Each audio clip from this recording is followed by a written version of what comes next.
the Iran war is a disaster for humanity. The region is also home of some of the major global airlines. In this video, I'm talking about the aviation situation in the Gulf region with a good colleague and friend, Ian Douglas. He's an Australian with deep experience in airline operations, aviation regulation, and commercial strategy. Thank you very much, Ian, for joining today. So, a lot is happening with the Iran war. It's in the Gulf region, and the Gulf region, of course, there are the big carriers like Emirates, of course, to be mentioned in the first place. How is the situation right now over there? What I've seen most recently is that there is a resumption of flying, particularly Emirates are getting some kind of schedule structure back. They were flying 4 times daily out of Sydney. I think it's only 1 at the moment, but they are starting to build back some of the network operation. It's a little more difficult for Qatar Airways. I had a conversation with someone there yesterday, and the US airbase in Doha is relatively close to the commercial airport. So they have a little more nervousness and anxiety around resuming operations. And I checked this morning, Etihad marketing and operating at least some services out of Australia and Asia already. So despite the problems, they are already starting to build back their networks. Oh, that's interesting. I mean, on the one hand, you have, of course, the airlines that start their operations, but on the other hand, you also have the passengers. And I'm wondering, I would be maybe concerned about flying over the, transferring or flying to that region or transferring at that region because, there are missiles flying. Do you think it's safe? Safety is not my specialist field, but I understand that plenty of people would have anxiety about it. I had another conversation with someone saying, essentially, the aircraft when they're flying would be very unlikely to be hit by drones. The concern is more a drone launched at the airport that's shot down and some fragments falling cause damage or injury. So in some ways, the airport is more dangerous than the aircraft when you're flying in and out. But yeah, I'm sure there are people who are relatively concerned by it. And for them, flying through the Gulf is not a choice at the moment. So what do you think? How will this develop? Is this something that you think will have a lasting effect on the supply of Gulf carriers, or do you think this is more like a short-term effect that once the war is over, basically they will back to business as usual? Yeah, I tend to think once the war is over, it will be a move back to pretty much business as usual or business as it evolves going forward. But the range of connectivity, the level of the product, just the sheer scale of those airlines, I think will force them back into the market. It particularly matters where I am sitting down the other end of the world in Australia.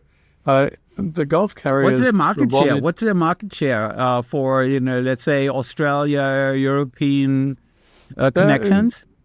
Emirates, Etihad, Qatar, between them, around 20 wide-body aircraft a day out of Australia.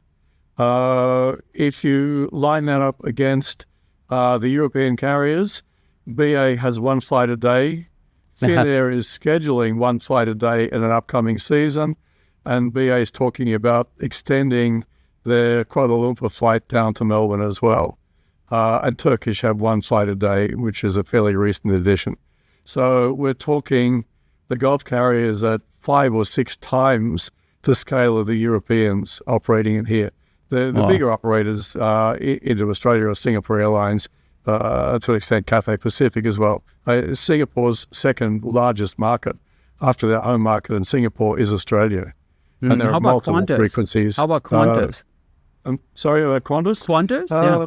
1 flight a day non-stop from Perth to London, 1 flight a day from Sydney through Singapore to London, and 3 flights a week to Paris.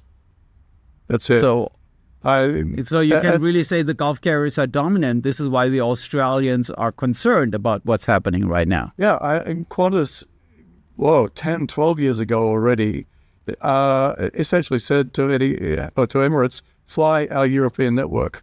I worked for Qantas in London for a number of years. At that stage, Qantas flew to London, Manchester, Paris, Frankfurt, Amsterdam, Rome, Athens, Belgrade, at some point Vienna, and that's all shrunk down to London and a few days a week to Paris. It's almost impossible for a Southern Hemisphere carrier to run a hub. In fact, it is impossible. I'd argue it's even difficult for Singapore Airlines to run a hub. They're a bit too far south and too far east. You need three things for a hub to work. You need geography, you need technology and aircraft capability, and you need investment. And that's what the Gulf carriers have. The geography means you can go anywhere on the planet non-stop with the current technology of aircraft. The 350-900s, 1000s, the 787 variants will let you go anywhere on the planet. And there has been a dedicated investment. Emirates have been building in this market for 30 years already. They're not a kind of recent innovation. And I remember when they first came to Australia, they were only flying into Melbourne. They came to Sydney to do a roadshow for the industry. They brought 7 tons of audio-visual equipment and took the ballroom at the Hilton Hotel to launch their product in Australia. They were serious about it from day one. And there's been a constant investment.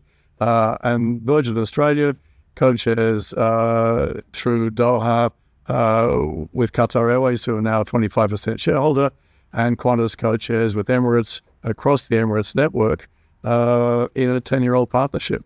So it really matters in this part of the world. Qantas is not going to be connecting Australians to Europe in the sort of numbers that we travel. Everybody is on the Gulf carriers. So I recently listened to a talk from Carsten Spohr, who is the CEO of Lufthansa, and he was saying, you see right now you kind of outsource the connections to other places in the world, and now, you need to be worried. So basically the policymakers or German policymakers should ensure that there is a large network, there are many connections offered by, let's say, Lufthansa for Germany. So do you hear some voices like this in Australia, so that, I don't know, what you have, like a prime minister saying, yeah, you see, we cannot rely on the Gulf carriers networks. We need our own carrier, let's say Qantas, and Virgin, I guess, to just, make sure that they offer a sufficiently large network so that we are more autark? The short answer is no. Qantas was privatized 30 years ago. They make the commercial decisions. If there's a market, somebody fills it. But you could subsidize them, right? You could, as a government, you could decide, okay, we want you to fly to that place, and if you don't do it by yourself, we give you the incentives. Why would we do that? I don't know. I'm just asking. So it's certainly the idea of subsidizing Qantas to fly internationally, the idea of even subsidizing Australian carriers to fly very thin domestic routes that need to service tiny communities, even that raises discussion. We don't do subsidies. If there's a business model that works, explore it. If it doesn't work, don't fly it. If somebody else has got a competitive advantage in location, which the Gulf carriers do, let them provide it. It's kind of economic theory stuff. We all specialize in the things that we have an economic advantage at. Our geography is not good for being a home base for an international carrier. Even 20 years ago, Qantas ran an offshore hub in Singapore. There is no natural hub in Australia. The domestic market is quite profitable, particularly up and down the East Coast. But it makes no sense for Qantas to try to be a major international player. In the same way, it doesn't make any sense for South African or LATAM or pretty much anybody of scale in the Southern Hemisphere. We serve our home markets, and we serve the markets that we have a competitive advantage in, out of Australia to Japan, to the United States, Canada, for some of the Pacific Islands. But, running multi-sector flights into Europe against the guys in the Gulf who have 30, 40 cities in Europe doesn't make sense economically, operationally. So the focus is... So what do the Australian airlines, or what do you think in general, even your European airlines, are they sort of saying, oh, well, that's a good time for us to take back market share and then make perhaps some extra profits by, just replacing... That it was Lufthansa's CEO making these comments, because Germany is the laggard in Europe in terms of recovery. It's the German seats offered is still below pre-COVID, and they've slipped. Yeah, that's right. I think down to about number 5. But I think to be fair, Lufthansa is not just German. It's and I think also that it was highlighted by Carsten Spohr that it basically is one of the biggest airlines in the world because they have so many partners. So I think Germany is an important market, but definitely by no means the only market for Lufthansa. Yeah, I'm always a little scared as an ex-regulator as well when people start saying governments should reorganize markets because we can't operate competitively. For me, that just doesn't make sense. What do you think right now? Is this really like a golden opportunity for other airlines to make some extra money from what's happening right now to Gulf carriers? Yeah, some are doing well. I think Turkish are a real winner from this because their normal track into Europe is more north, north of Azerbaijan, Turkmenistan. Cathay Pacific are pretty well full. Singapore pretty well full. Into Europe, Chinese carriers are picking up some of the opportunity. Even Qantas, I've been saying isn't that interested, has mounted some additional services from London through Singapore to pick up additional traffic that was out there. So there are carriers that are taking the opportunity. I know Lufthansa has mounted some additional capacity from Europe into Asia as well. So, there are people picking up the opportunities where the Gulf carriers have lost short-term share. But I don't think the Gulf carriers are going to sit back and say, oh, well, we've just lost that share, we'll never get it back again. They'll be back as aggressively as they need to be to resume their operations and rebalance the hubs. So here we're talking some of the rival airlines of the Gulf carriers, of course, are perhaps benefiting from this. But for the passengers, that's, of course, a different story, right? Because as you mentioned in the very beginning, is the Gulf carriers, they are just geographically in a very good position, and they can offer a very convenient network to passengers, which others just cannot. So I feel the passengers are really, besides the Gulf carriers, the ones that are basically also paying the price when it comes to aviation.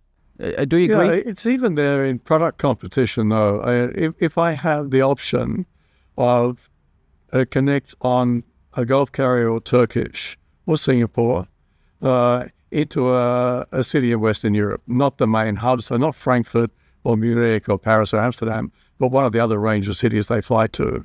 If I elect instead to go on a European carrier, particularly in business class, I'll end up on the last sector in an economy seat with an empty one beside masquerading as business class.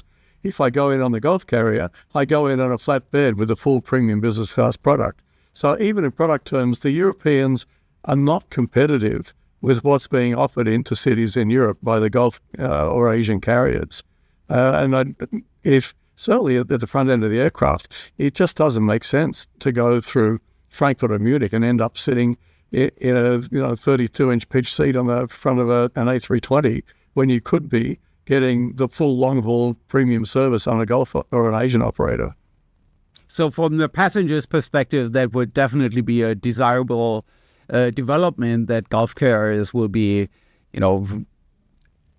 recovering from this situation as quickly as possible. Yeah, absolutely.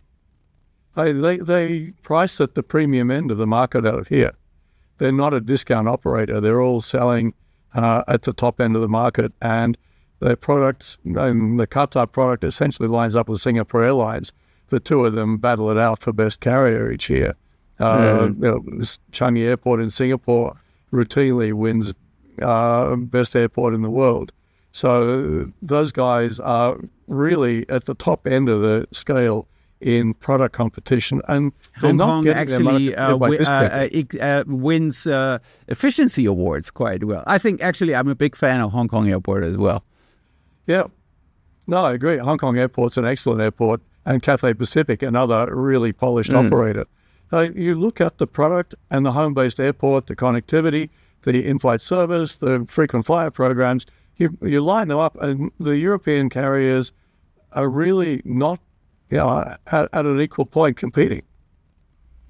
Thank you so much, Ian. It was great talking to you, and I know you know a lot about these markets, and everybody can understand this right now. So thanks a lot. It was great talking to you.